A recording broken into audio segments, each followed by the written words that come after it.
Hola, ¿qué tal? Mi nombre es Aleida Guadalupe García Gatell y el día de hoy les quiero platicar una historia breve de cómo ha ido evolucionando la educación a distancia a través de los años. Todo inicia en 1840 con Isaac Pitman, quien empieza a utilizar con sus alumnos un sistema de taquigrafía basado en tarjetas de intercambio. Esto llega a considerarse como los inicios de la educación a distancia y de igual manera se le empieza a considerar como la primera generación. A nivel mundial se empieza a explotar el correo postal, ya que permitía enviar información a cualquier persona y en cualquier lugar en donde estuvieran. Años más adelante, en 1873, encontramos que Anna Tignor inicia en América la educación a distancia con la Society for the Promotion of Study at Home en Boston. En 1874, la Illinois Wesleyan University inicia un programa de correspondencia apoyado con material impreso. Durante esta etapa predominaron los manuales, los folletos, los cuadernillos, en donde se le daban ahí a los alumnos las instrucciones de las actividades que debían hacer y también eran utilizados el correo postal para hacérselos llegar a ellos mismos. En 1878, en Edimburgo se preparaba a candidatos para el examen del servicio civil, pero era por correspondencia. De igual manera sucedía algo similar en, en, en Londres, en donde se estaba impartiendo una especialización en contabilidad. Igual continuamos con el uso del correo postal para realizar este tipo de actividades. En 1885 en Nueva York se establece también un programa de correspondencia, al igual que en 1891 en Estados Unidos.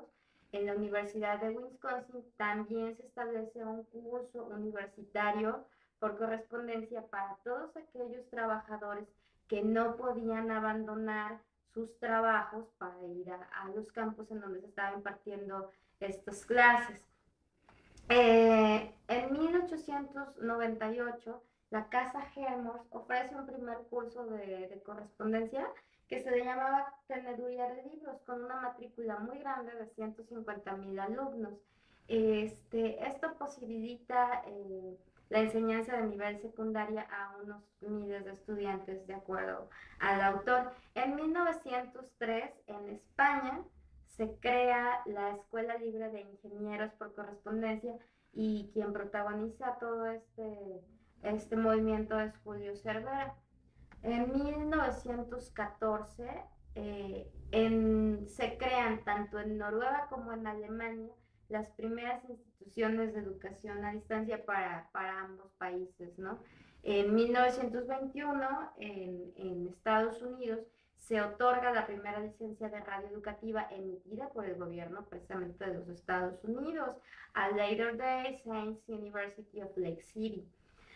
Más adelante, en 1929, encontramos que en Europa la BBC de Londres inaugura las posibilidades de radio educativa en el ámbito de la enseñanza únicamente como complemento a las actividades y temas que se habían visto en el aula. En 1930, en los Estados Unidos, 39 universidades ofrecen educación por correspondencia. Esto nos permite darnos cuenta que cada acción tomada por un país tenía una repercusión en el resto del mundo. Principalmente eran logros de Europa que iban avanzando hacia América. Ya en 1939, la Universidad de Iowa, nuevamente en Estados Unidos, organiza un sistema de enseñanza ya vía telefónica para todas aquellas personas que tenían alguna discapacidad o alguna enfermedad que los imposibilitaba acudir a las universidades. Un año más tarde, en lo que antiguamente era la Unión Soviética, existían matriculados 200,000 estudiantes de Educación Superior, utilizando también este método por correspondencia. En 1947, en París, a través de Radio Sorbonne, se transmitieron clases magistrales en casi todas las materias literarias que tenía la Facultad de Letras y Ciencias Humanas. En 1956 ya se inicia la emisión de programas educativos por televisión por primera vez, el Chicago TV College. Esto influenció a otras universidades del país. Ahora bien, en 1962, y regresando a lo que pasaba en España, se inicia el bachillerato radiofónico y un año después se sustituye por el Centro Nacional de Enseñanza Media por Radio y Televisión, que en 1968 se convierte en el Instituto Nacional de Enseñanza Media a Distancia. Un año más tarde, pero en Bélgica, ya se crea el Consejo Europeo de Educación por Correspondencia. En 1969 se crea la Open University británica, que ahora es considerada como pionera también como dentro del tema de educación a distancia. Ahora bien, en México, ya en nuestro país, se instituye la telesecundaria a través de la Secretaría de Educación Pública e inicia con la creación de diferentes sistemas abiertos de enseñanza por la Universidad Nacional Autónoma de México. Asimismo, también se une el Instituto Politécnico Nacional y algunas otras instituciones. En 1972 se crea la Universidad Nacional de Educación a Distancia en España, pero ya de manera formal, y en 1980 se crea la National University Consortium, que emite programas educativos por televisión satelital a las universidades e instituciones que estaban adscritas.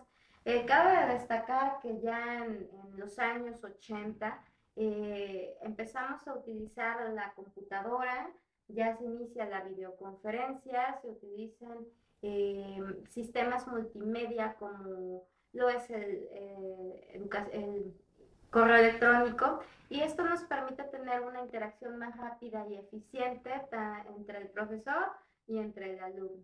A esta tercera generación se le conoce como generación telemática y permite pasar de la concepción de la educación a distancia ya a una educación centrada en el alumno, tal como lo maneja Lozano en su libro de Educación a Distancia, un modelo centrado en la persona.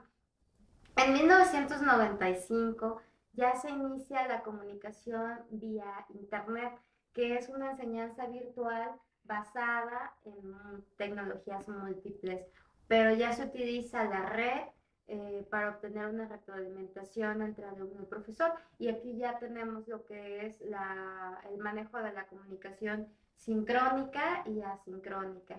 Y finalmente, en la actualidad tenemos ya el modelo de aprendizaje flexible e inteligente, que ya se considera la quinta generación, que se puede considerar como la modalidad educativa de la era digital, de la información, esta está apoyada por las tecnologías de la información y la comunicación, también conocidas como TICs, ya que a través del Internet se puede tener una comunicación y retroalimentación de manera inmediata. Por aquí tenemos una imagen del Tecnológico de Monterrey a través de la Escuela de Graduados de Educación que maneja la universidad virtual todo este sistema. Y finalmente, para comentar que toda esta información brindada fue con el apoyo de las lecturas de dos autores, Lorenzo García Aretio con sus publicaciones de 2006 y de 2009, y de Martín Pastor Angulo. Nos vemos hasta la próxima. Gracias.